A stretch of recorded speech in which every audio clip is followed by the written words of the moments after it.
Buenas noches, hermanos, y bienvenidos a una nueva noche de estos 10 días de oración. Es la octava noche esta y mañana tendremos a esta hora la Santa Cena, así que también va a ser una hermosa ocasión de poder encontrarnos junto con las canciones del Trío Proclama. Vamos a estar teniendo una Santa Cena seguramente muy bendecida, así que les invitamos también para que tenerlo esto muy en cuenta y mañana poder estar presentes también junto con toda la iglesia reunida aquí. Estamos viendo todos estos días, estas noches, como ustedes han visto, temas importantes que tienen que ver con el mensaje de la Iglesia, pilares, muchos de ellos de las enseñanzas que tiene la Iglesia para vivir, para practicar, para formar a las nuevas generaciones y también para compartir a otros.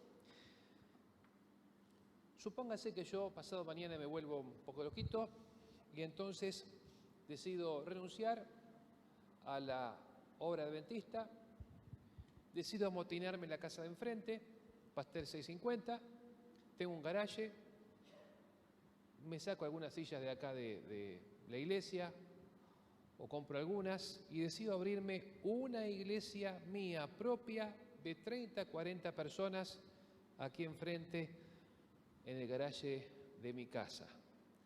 ¿Eso sería iglesia? Yo les prometo que predicaría, les prometo que estudiaríamos en la escuela sabática, les prometo que cantaríamos, les prometo que haríamos obra misionera. ¿Eso sería iglesia? La iglesia del pastor Yurno, acá en la calle Pasteur, o podría llamarse la iglesia de la calle Pasteur, ¿sí? De hecho, muchas iglesias hoy surgen así. En diferentes barrios, usted tiene la iglesia del pastor fulano, la iglesia del pastor Mengano. Cuando estaba en Rosario, me acuerdo que eso me quedó patentemente. En la zona sur, la iglesia del pastor Sensini, en la zona centro, la iglesia del pastor Silvestri, y así, por cada barrio, había grandes iglesias una de un pastor, otra de otro pastor. Tenía sus canales, sus programas de televisión, sus programas radiales, su obra solidaria. ¿Eso es iglesia?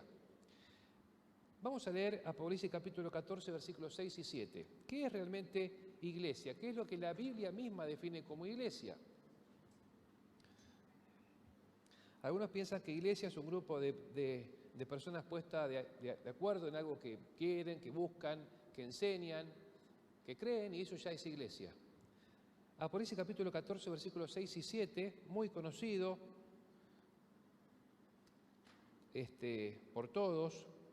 Este pasaje justamente introduce el mensaje de los tres ángeles y es muy importante porque aquí define iglesia. Dice: vi volar por el medio del cielo otro ángel que tenía el evangelio eterno para predicarlo a los moradores de la tierra, a toda nación, tribu, lengua y pueblo, diciendo a gran voz: temed a Dios y dale gloria, porque la hora de su juicio ha llegado, y adorad a aquel que hizo el cielo, la tierra, el mar y la fuente de las aguas.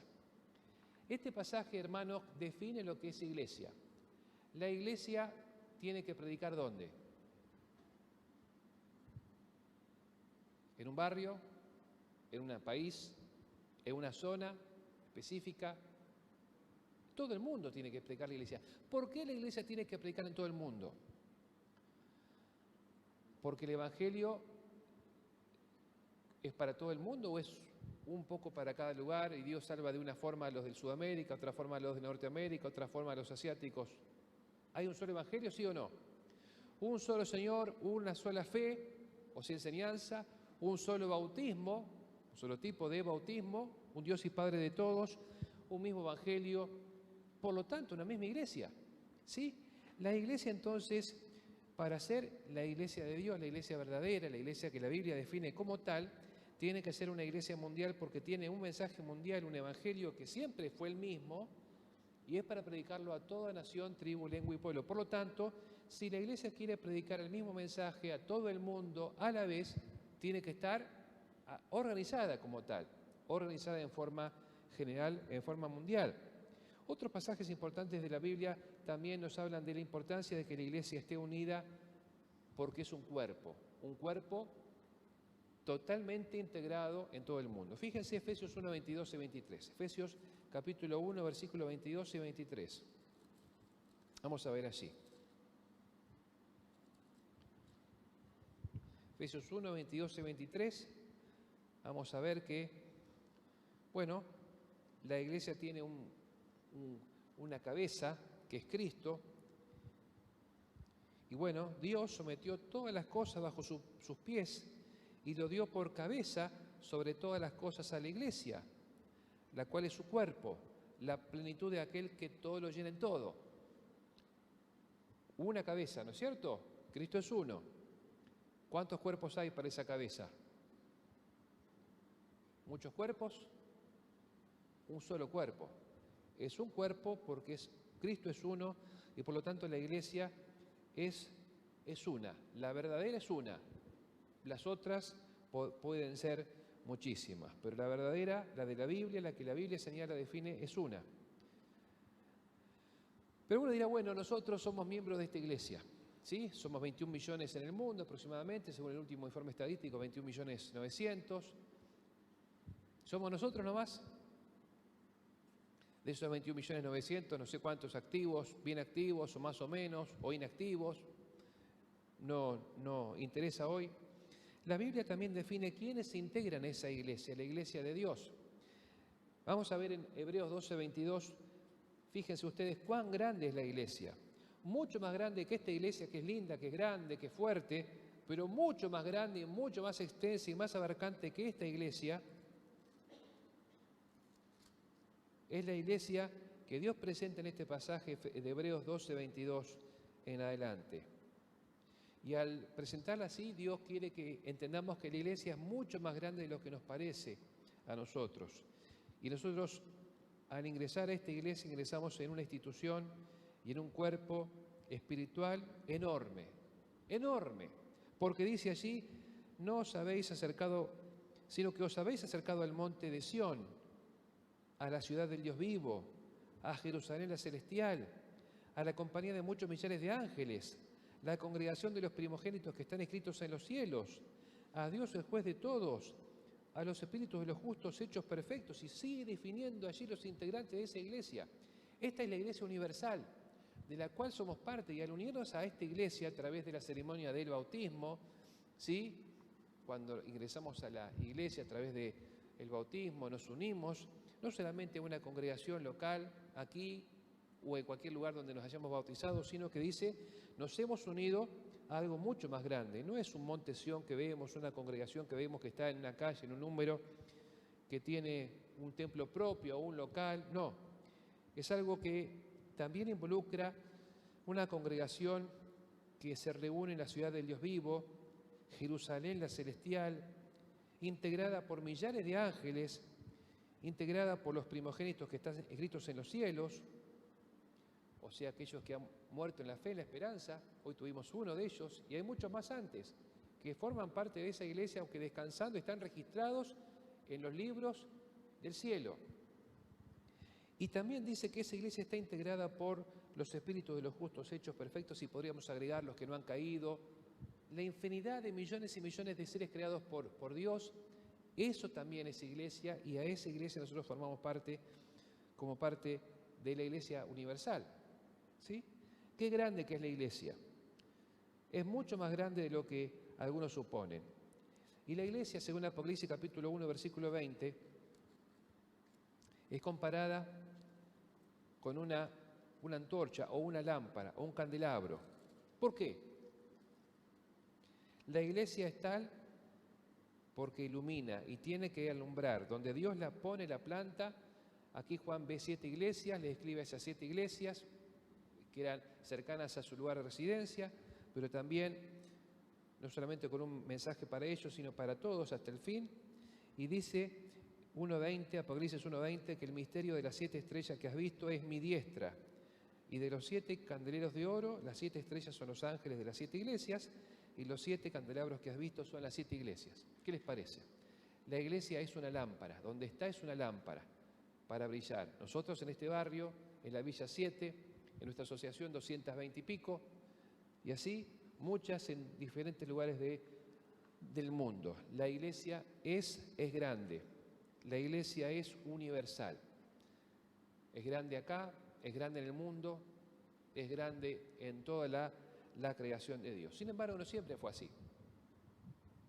Hubo un tiempo cuando en la iglesia fueron 8, ¿sí? Hubo un tiempo cuando Elías pensó que era el último, pero Dios le dijo, no, pará, que hay como 7.000 que son tan fieles como vos lo sos.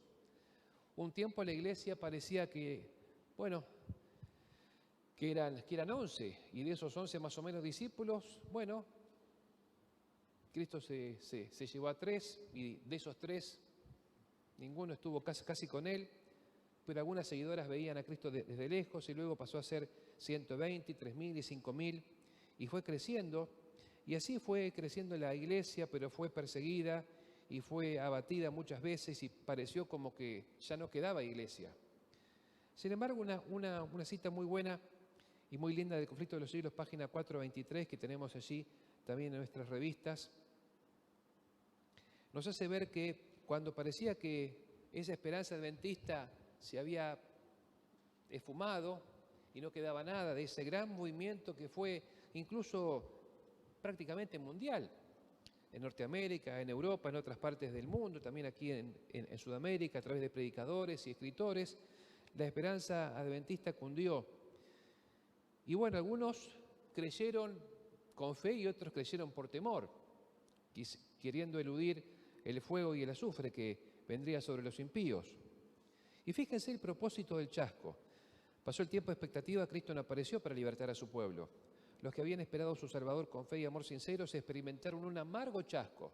Los verdaderos fieles, sí, sufrieron y se chasquearon. Sin embargo, los designios de Dios se estaban cumpliendo. Dios estaba probando los corazones de los que profesaban estar esperando su aparición. ¿Y qué pasó con esa prueba? Hubo una separación y una división. Los fieles, los sinceros, los que querían seguir aprendiendo y los que lo habían hecho habían creído en forma solamente aparente. Fíjense qué terrible habrá sido para ese grupo. Algunos dicen que eran unos 50 aproximadamente, 50 nomás. 50 los que siguieron creyendo que la fecha del 22 de octubre de 1844 era una fecha correcta y algo no habían entendido respecto de esa fecha que era correcta, ¿sí? Los que permanecieron en esa plataforma de fe fueron unos 50. Sigue diciendo la cita que Jesús y las huestes celestiales contemplaron con amor y simpatía a los probados fieles aunque estaban chasqueados. Y si se pudieran ver, dice la cita, y descorrer esa cortina, verían ellos, hubieran visto los ángeles de Dios cerca de ellos, protegiéndolos de los dardos del enemigo, las dudas, las burlas. En un libro que hace poco leí de Mervyn Maxwell, un libro que se llama El Chasco Magnífico, él explica por qué, y nunca había escuchado eso y me pareció muy interesante, él explica por qué Hiram Edson cruza un maizal para ir a ver a un amigo y animarlo, ¿sí? Él dice que él cruza el maizal porque en realidad se estaba escondiendo de los vecinos para no mostrarse delante de ellos y que se siguieran burlando, ¿no? Y él entonces corta camino y cruza el maizal intentando esconderse lo más posible de otros que lo estaban viendo, y ahí, cruzando ese maizal, aparece delante de él una escena en la cual él se da cuenta de que tenían que mirar el santuario y estudiar más sobre el santuario, y eso empezó a abrir poco a poco el panorama. Y así ellos encontraron que en 1844 había ocurrido algo importantísimo, que estaba anunciado y era el comienzo del juicio previo al advenimiento. Todos los casos pasaban delante de Dios desde ese momento en adelante. Y por eso ese primer mensaje, temed a Dios y darle gloria porque la hora de su juicio ha llegado, era un mensaje correcto, y ahí comenzó el movimiento. Ellos, no obstante, tuvieron que estar firmes en la prueba, siguieron estudiando, el mundo había estado observando y los estaba mirando. Ellos no podían descubrir ningún error en su cálculo de los periodos proféticos. Sus opositores no habían logrado tampoco que ellos depongan su actitud, un grupito, insisto, de unos 50 aproximadamente. Siguieron estudiando y en un periodo que fue de 1844 a 1854, 55, ellos siguieron estudiando y estableciendo los pilares básicos de la fe adventista. Y así entonces empezaron poco a poco a desarrollarse como un cuerpo propio. Ese fue un periodo, sí, de afianzamiento por un lado, y también de separación de otros grupos similares que no eran iguales. La historia de la redención, página 375, nos dice que, aunque la mayor parte de los adventistas abandonó sus cálculos proféticos, de los periodos proféticos, por lo tanto, negó la validez del movimiento que se basaba en ellos. Unos pocos no estuvieron dispuestos a renunciar a puntos de fe y una experiencia que tenían apoyados en las Escrituras y el testimonio especial del Espíritu de Dios. Creían que habían adoptado sanos principios de interpretación en su estudio de las Escrituras y era su deber aferrarse firmemente a estas verdades. Y entonces ahí empezaron ellos a estudiar. Y fíjense el proceso, ¿no? ¿Cómo fueron 50? Poco a poco se fueron multiplicando. Hubo un proceso. Ellos primero pensaban que Cristo solamente podía convertir a los que habían tenido una experiencia adventista. Así que primero predicaron y testificaron a los que tenían una experiencia adventista. Sin embargo, se fueron sorprendiendo del hecho que se estaban convirtiendo otros que nunca habían tenido ninguna experiencia adventista previa. Por lo tanto, el Espíritu Santo les fue mostrando y revelando que ellos tenían que predicar a todo el mundo. Y al ver entonces que ellos tenían, como hemos leído al principio, que predicar a toda nación, tribu, lengua y pueblo, primero dijeron, bueno, sí, pero en Estados Unidos tenemos gente de toda raza, así que predicando acá estamos predicando en todo el mundo. Hasta que se enteran que había viajado a Europa un misionero por cuenta propia, financiado por una iglesia diferente, y estaba predicando el mensaje adventista el séptimo día, y ese misionero, bueno, ganó personas, una de las cuales se contactó con la iglesia para pedir que mandaran a otro misionero porque ese ya los había abandonado. Y así mandan a uno que se llamaba, un suizo llamado Erzberger. Erzberger va, vuelve, ¿no es cierto? Estudia 2 años, vuelve ordenado y después va a Andrews 1874. ¿Sí? La iglesia había pasado en 20 años de 50 a 3.500, se organiza en 1863. 1863 empiezan a organizarse poco a poco, 1874 mandan a Andrews. Para fin del siglo XIX eran 100.000. Y así la iglesia fue avanzando y avanzando. Y hoy por hoy, ese pequeño grupo de 50, que en 1849 fundó su primera institución, al fundar una revista llamada La Verdad Presente, ese grupo hoy está integrado por vos, por mí, parte de una gran iglesia universal. Yo hoy me preguntaba, ¿cómo está la iglesia hoy? ¿Sí? ¿Cuán grande es la iglesia hoy? Esta iglesia, bueno, universal que todos integramos. Entonces busqué el último informe estadístico de la iglesia y me di cuenta que la iglesia hoy, según este último informe estadístico, tiene 95.200 iglesias, 73.000, casi 73.000 congregaciones, una membresía de 21.900.000, un millón de bautismos por año, 21.000 pastores ordenados, un total de obreros y misioneros de 328.000, está presente en 235 países y regiones del mundo, tiene 13 divisiones, 64 uniones, asociaciones, 59 uniones, misiones y otras entidades administrativas, asociaciones como la nuestra, 422. ¿Cuán grande que es la iglesia? Escuelas, 9.500.